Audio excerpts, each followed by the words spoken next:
Everyone, তোমাদের জন্য আরও একটা বিগ আপডেট। সেটা হচ্ছে animal resource development department government of Tripura থেকে ফাইনালি একটা নোটিফিকেশান জারি করেছে, যেখানে কিন্তু শুধুমাত্র 8 পাস যোগ্যতায় তোমরা কিন্তু আবেদন করতে পারছো।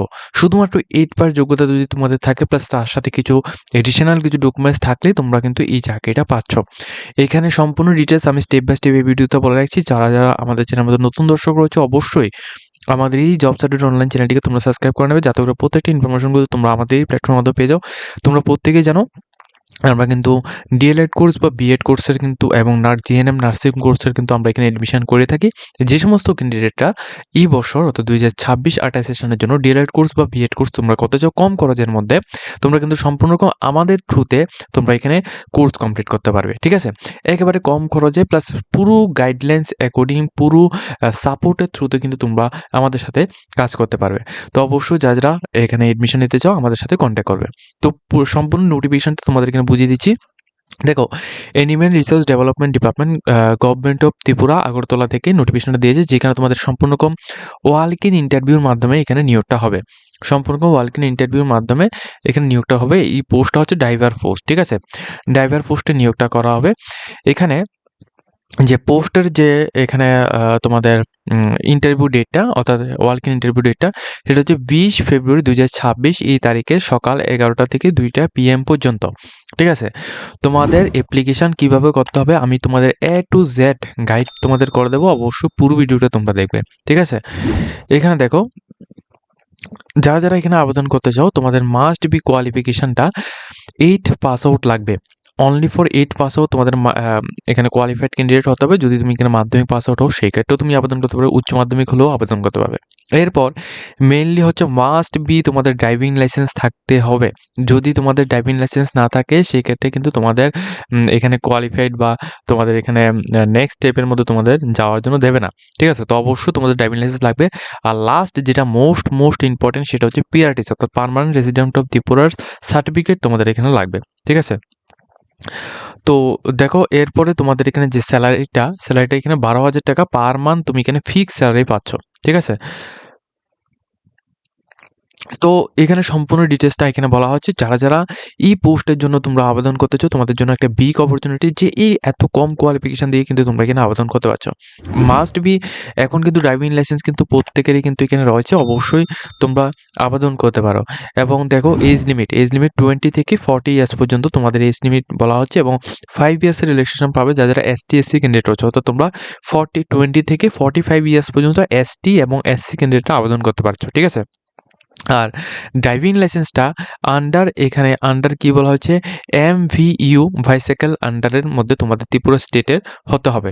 ঠিক আছে, তো অবশ্যই এই বিষয়গুলি তোমরা এখানে মাথায় রাখবে। আর এই পোস্টটা সম্পূর্ণ রকম কন্ট্যাকচুয়াল পারপাস টেম্পোরারি বেসিক 11 মান্থের জন্য এখানে নিয়োগটা করানো হচ্ছে। পরবর্তী সময় কিন্তু তোমাদের এটা রিডিউস এবং অথবা তোমাদের এক্সটেন্ড কিন্তু তোমাদের এখানে করা হবে। ঠিক আছে, তো অবশ্যই তোমরা এটাকে একটা রেগুলারের মতো তুমি এখানে ভাবতে পারো। কারণ দেখো, একটা এই নোটিফিকেশানগুলি এখন কিন্তু ত্রিপুরার যত রকমের নোটিফিকেশান বেরো সবগুলি কিন্তু তোমাদের কন্টেক্সচুয়াল বেসিকে কিন্তু বের হয়।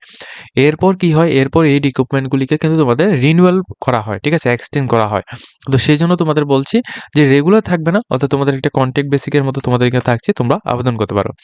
অ্যাপ্লিকেশান কমপ্লিট করতে হবে তোমাদের এই প্রসেসটা হচ্ছে কি, এই যে ফর্মটা রয়েছে এই ফর্মটা তোমরা ভিডিও ডেসক্রিপশন বা আমাদের হোয়াটসঅ্যাপ চ্যানেলের মধ্যে জয়েন হয়ে, ঠিক আছে, আমাদের হোয়াটসঅ্যাপ চ্যানেলে ভিডিও ডেসক্রিপশনে দেওয়া আছে, প্লাস কমেন্টের মধ্যে তোমরা গিয়ে ওইখান থেকে দেখতে পারো। ওইখান থেকে তোমরা এই ফর্মটাকে কালেক্ট করবে ক্লিক করে। ঠিক আছে, কালেক্ট করে তারপর এই ফর্মটিকে প্রিন্ট আউট করে এখানে জেনারেল অ্যাপ্লিকেশন উপরে কোনো কিছু লেখার দরকার নেই, যেভাবে আছে ওইভাবে থাকবে। পোস্ট অ্যাপ্লাইড ফর, এখানে তোমাদের ড্রাইভার লিখবে, তোমাদের নাম, তোমার নিজের নামটা লিখবে। এখানে তোমার যে পাসপোর্ট সাইজ যে ফটো রয়েছে এই ফটোটা তুমি এখানে বসাবে। ঠিক আছে, ফটোটা বসাবে। আর তোমাদের আমি এটা বলে রাখছি, এটা কিন্তু কোনোরকম কম্পিউটার থেকে তুমি বের করার পর কম্পিউটারের মধ্যে তোমরা এটা ফিল আপ করবে না, ম্যানুয়ালি ফিল আপ করতে হবে। ঠিক আছে, অনেকে কী করে এটার মধ্যে এটাকে কম্পিউটার ওয়ার্ডের মধ্যে কনভার্ট করে এটাকে ফিল আপ করে জমা দেয়, ওইভাবে কিন্তু হবে না। ঠিক আছে, এরপর যেটা রয়েছে তোমাদের ফাদার্স অথবা হাজব্যান্ড নেম, যারা এখানে ফিমেল ক্যান্ডিডেট, যারা এখানে মেরিট ক্যান্ডিডেট রয়েছে, তোমরা হাজব্যান্ডের নাম দেবে, ফাদার্স নেম দেবে না। এরপর জেন্ডারের মধ্যে মেল নাকি ফিমেল সেটা এখানে লাগবে। ডেট অফ বার্থ তোমরা এখানে দেবে। এইজ অফ ডেট অফ বার্থটাকে তোমরা এখানে দেবে। তোমাদের ডেট অফ বার্থটা কত তারিখে রয়েছে ওটা কিন্তু এখানে মেনশন করবে। এটা এজ ক্যালকুলেটর যে ওয়েবসাইট রয়েছে ওয়েবসাইট থেকে তোমরা নিতে পারো। মেরিটের স্ট্যাটাস তুমি কিনা মেরিট কিনা, বা যদি তুমি কিনা আনমেরিট হও সেক্ষেত্রে তুমি কিনা সিঙ্গেল লিখবে, ঠিক আছে। এরপর তোমাদের নিচে কন্ট্যাক্ট নাম্বার অর্থাৎ তোমাদের নিচের মোবাইল নাম্বার, যদি তোমাদের 2টা মোবাইল নাম্বার থাকে তাহলে 2টা মোবাইল নাম্বারে তোমরা মেনশন করবে। এরপর ইমেল আইডি, এরপর তোমাদের অ্যাড্রেস এবং পার্মানেন্ট অ্যাড্রেস, এরপর তোমাদের কাস্ট কি রয়েছে, জেনারেল বা এসটি এসসি বা ওবিসি যেটা রয়েছে। দেখো ওবিসি ক্যান্ডিডেট যদি হও সেক্ষেত্রে তুমি এখানে GEN লিখবে, ঠিক আছে, GEN লিখবে, অর্থাৎ তুমি জেনারেলের মধ্যে পড়ছো। আর যদি এসটি এসসি হও তো সেক্ষেত্রে তুমি এসটি এসসি ক্যান্ডিডেটের এটা লিখবে, ঠিক আছে। এরপর তোমাদের fitness certificate from registered medical officer, ঠিক আছে। ফিটনেস সার্টিফিকেট অবশ্যই তোমাদের নিয়ে আসতে হবে। এবং নো অবজেকশন সার্টিফিকেট, যদি তোমাদের কোনো রকম, তুমি যদি এমপ্লয় যদি হয়ে থাকো তাহলে তুমি এখানে দিতে পারো। আদারওয়াইজ যদি তুমি ফ্রেশার্স ক্যান্ডিডেট কোনো রকম চাকরি করছো না সেক্ষেত্রে তুমি এটা দেওয়ার দরকার নেই। এডিশনাল ইনফরমেশন যদি কোনো কিছু থাকে সেটা তুমি দেবে, আদারওয়াইজ তোমাদের দেওয়ার দরকার নেই, ঠিক আছে। এগুলি হচ্ছে অপশনাল। 14 নম্বর 15 নম্বর। এরপর রয়েছে তোমাদের এডুকেশন কোয়ালিফিকেশন। এখানে প্রথমত তুমি তোমার 8 পাস, যদি এখানে যারা 8 পাস করে গেছো তোমরা সিরিয়াল নাম্বার 1 দিয়ে এখানে তোমাদের 8 পাস আউট, ঠিক আছে, 8 পাস আউট তুমি এখানে লিখে তারপর তোমাদের বোর্ড নেম, পাসিং ইয়ার এবং তুমি কত নাম্বার পেয়েছো বা পার্সেন্টেজ যেটা রয়েছে ওটা এখানে লিখবে। সেকেন্ড তুমি এখানে মাধ্যমিক পাস, ঠিক আছে, মাধ্যমিক পাসে তোমাদের কোয়ালিফিকেশন ডিটেলসটা দেবে। থার্ড তুমি এখানে উচ্চ মাধ্যমিক পাসের কোয়ালিফিকেশনটা দেবে, বাস এতটুকুই। এখানে গ্র্যাজুয়েশন বা অন্যান্য ডিগ্রিগুলি দেওয়ার কোনো দরকার নেই।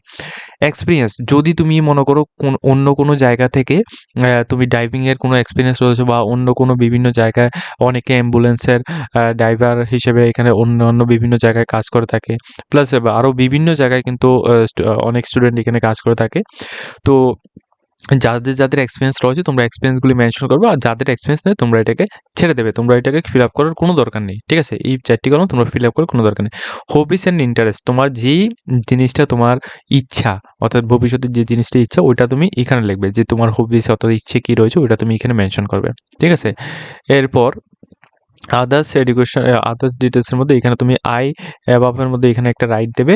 এখানে প্লেস অর্থাৎ তুমি কোন জায়গা থেকে আবেদন করছো ওটা লিখবে, এবং তোমাদের সিগনেচার এখানে সিগনেচার করবে। এরপর তোমাদের আর যে ডেটে তুমি এখানে জমা দিচ্ছ অর্থাৎ 20 তারিখ, এই 20 তারিখের ডেটটা কিন্তু তুমি এখানে মেনশন করবে, 20 তারিখ 2 মার্চ 2026 এটা মেনশন করবে। মেনশন করার পর এই ফর্মটিকে নিয়ে তুমি সেখানে গিয়ে তোমরা এটাকে সাবমিট করবে, ঠিক আছে। তো সাবমিট করার সময় কি ডকুমেন্টস দেবে আমি তোমাদের একটা কথা বলে রাখছি। তোমাদের এখানে দেখো এই যে লাস্টের যে টার্মস অ্যান্ড কন্ডিশনের ফর্মটা রয়েছে এটা কিন্তু অবশ্যই তোমাদের জেরক্স করতেই হবে।